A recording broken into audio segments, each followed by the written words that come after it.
ঝটপট মজার নাস্তা তৈরির জন্য শুরুতে নিয়ে নিলাম 200 গ্রাম ময়দা, টেস্ট অনুযায়ী লবণ, 1 টেবিল চামচ চিনি, 2 টেবিল চামচ সাদা তেল।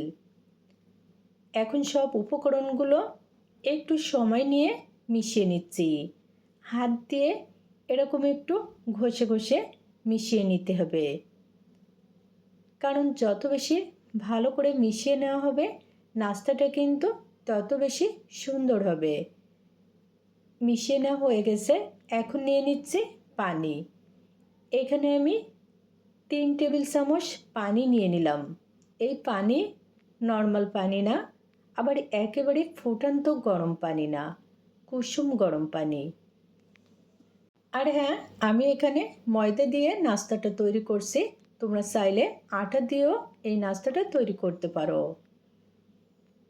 ডো কিন্তু ফাইনালি এখন তৈরি হয়ে গেছে। তো অল্প একটু তেল দিয়ে মাখিয়ে একটা ঢাকনা দিয়ে 5 মিনিটের জন্য রেস্টে রেখে দিলাম। এদিকে একটা পুর তৈরি করব, এর জন্য প্যানে 1 টেবিল চামচ সাদা তেল, 1 টেবিল চামচ জিরা দিয়ে একটু ভেজে এখন নিয়ে নিচ্ছি পেঁয়াজ কুচি হাফ কাপ পরিমাণ। এই নাস্তায় কিন্তু পেঁয়াজ কুচির পরিমাণটা একটু বেশি হলে নাস্তাটা খেতে বেশি ভালো লাগবে।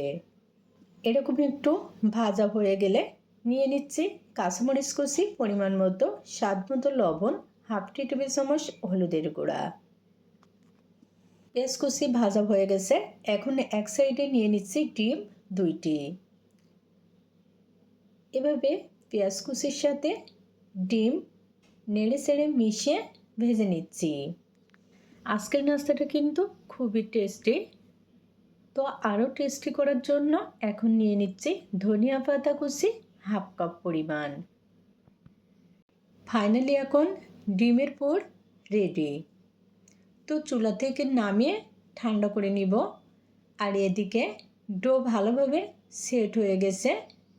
এখন আবার একটু মথে নিয়ে একটা বোর্ডের উপরে নিয়ে বেলে নিচ্ছি। আর হ্যাঁ, রুটিটা কিন্তু খুব বেশি পাতলা করে বেলা যাবে না। রুটি বেলা হয়ে গেছে, এখন যে পুর তৈরি করে রেখেছিলাম সেখান থেকে পরিমাণ মতো পুর নিয়ে নিচ্ছি।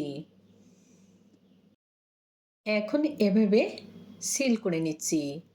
তবে এই সিল করার ক্ষেত্রে কিন্তু কোনো রকম পানি দেওয়া লাগবে না, এমনিতে এরকম আটকে নিলে হয়ে যাবে।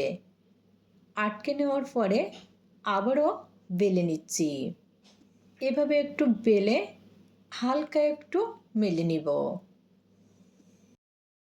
এভাবে একটু মেলে নিলেই কিন্তু তৈরি হয়ে গেল মজার নাস্তা। তো এখন নাস্তাটা ভাজার জন্য প্যানে নিয়ে নিচ্ছি 1 টেবিল চামচ সাদা তেল।